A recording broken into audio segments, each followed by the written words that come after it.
बिस्मिल्लाहिर्रहमानिर्रहीम। अस्सलामु अलैकुम वरहमतुल्लाहि वबरकातुहू। वेलकम माई यूट्यूब चैनल हाफिज़ शफ़ीक। मौजूद सामीन, उम्मीद करता हूँ कि सब खैरियत और आफ़ियत के साथ होंगे। अल्हम्दुलिल्लाह। तख्ती नंबर 13 उसका पार्ट 4 चौथा सबक आज हम आप हज़रात के सामने पढ़ने जा रहे हैं। हम चंद अल्फाज आप हज़रात के सामने पढ़ेंगे, लेकिन हमारा मकसद वह चंद अल्फाज पढ़ना ही नहीं होगा, बल्कि हमारा मकसद उन अल्फाज से निकलने वाले उसूल व ज़वाबित और तजवीदी कवानीन, खुसूसन शद के बारे में, और उस शद के साथ साथ ज़बर ज़ेर पेश, दो ज़बर दो ज़ेर दो पेश, खड़ी ज़बर खड़ी ज़ेर उल्टा पेश, हरूफ मद्दा लीन, वक्फ, कलकला, साकिन, गुन्ना, मद, ये तमाम चीज़ें इंशाअल्लाह हम डिस्कस करेंगे। क्योंकि हमारा मकसद चंद अल्फाज पढ़ना ही नहीं होते, बल्कि उन अल्फाज से निकलने वाले उसूल व ज़वाबित और तजवीदी कवानीन आप हज़रात के सामने रखना होते हैं, ताकि आप उन उसूल व ज़वाबित और तजवीदी कवानीन की रोशनी में बकिया कुरान की सही तरीके से तिलावत कर सकें। तो आइए आज का सबक शुरू करते हैं। अऊज़ु बिल्लाहि मिनश शैतानिर रजीम। बिस्मिल्लाहिर रहमानिर रहीम। काफ ज़बर ज़ाल कज़, ज़ाल ज़बर ज़ा, कज़्ज़ा। ये देखो, काफ को हम ज़ाल के साथ मिलाएंगे क्योंकि ज़ाल के ऊपर शद है। शद की ये अलामत और निशानी है। जिस लफ्ज़ के ऊपर भी शद आ जाए उस लफ्ज़ को दो मरतबा पढ़ा जाता है।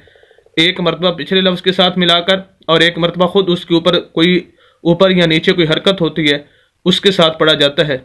और जिस लफ्ज़ के ऊपर शद हो उस लफ्ज़ को सख्त करके पढ़ना है, हल्का सा आवाज़ को रोक कर पढ़ना है। जैसे आप सुनेंगे, काफ ज़बर ज़ाल कज़, ज़ाल ज़बर ज़ा, कज़्ज़ा, कज़्ज़ा।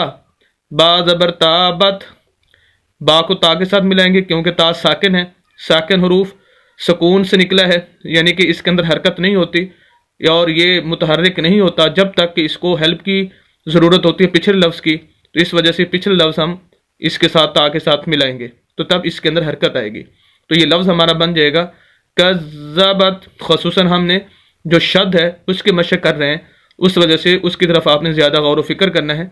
कज़्ज़बत, कज़्ज़बत। ये जितनी पूरी लाइन के अंदर चार लफ्ज़ हैं, इनके अंदर जो अगर हम वक्फ़ की सूरत में इनको पढ़ना चाहें तो वक्फ़ की सूरत में भी ऐसे ही पढ़ेंगे जैसे बग़ैर वक्फ़ के पढ़ रहे हैं। वजह उसकी ये है कि वक्फ़ करने की जो अलामत और निशानी है या उसका कानून है वो ये है कि जहाँ पर वक्फ़ करना है उसके आखिरी लफ्ज़ को साकिन कर दिया जाए। और इस लाइन के अंदर चारों के चारों लफ्ज़ पहले से ही साकिन है। साकिन होने की अलामत ये वाली है। वो आम उसूल जो वक्फ़ का है कि आखिरी लफ्ज़ को साकिन कर दें, वो पहले से ही यहाँ पर पाया जा रहा है। तो इस वजह से वक्फ़ की हालत में इनको ऐसे ही पढ़ा जाएगा।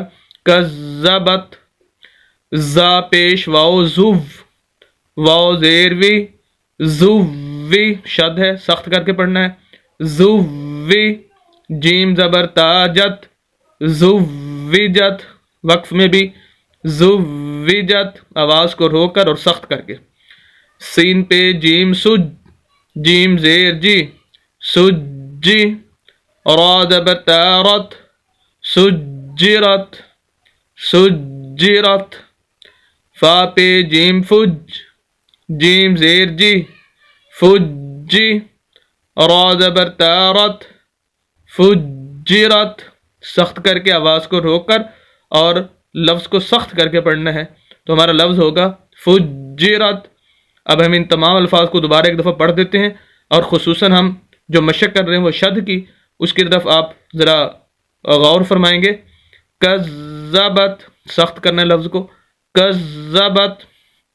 और यही उसूल पूरे कुरान के अंदर पाया जाएगा, सिर्फ यहीं के लिए नहीं है, बल्कि जहाँ भी अब ये शद आएगी उसके पढ़ने का उसूल और तरीका यही होगा। तो अगर आप एक मरतबा शद को समझ लेते हैं और उसकी प्रैक्टिस कर लेते हैं तो इंशाअल्लाह जहाँ भी कुरान के अंदर लफ्ज़ आएगा शद वाला, आप उसको ऐसे ही पढ़ेंगे, सख्त करके और आवाज़ को हल्का सा रोक कर।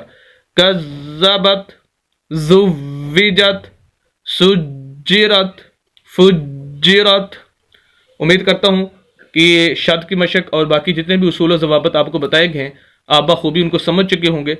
मज़ीद इस्लामी वीडियोज़ के लिए और कुरान को सही तजवीद के साथ पढ़ने के लिए हमारे यूट्यूब चैनल हाफिज़ शफ़ीक को ज़रूर सब्सक्राइब कीजिए और सदका जारिया समझकर हमारी वीडियोज़ को ज़रूर शेयर कीजिए। मिलते हैं नेक्स्ट वीडियो के अंदर इंशाअल्लाह। इजाज़त दें, अपना ख्याल रखें और अपने चैनल का भी। अल्लाह हाफिज़।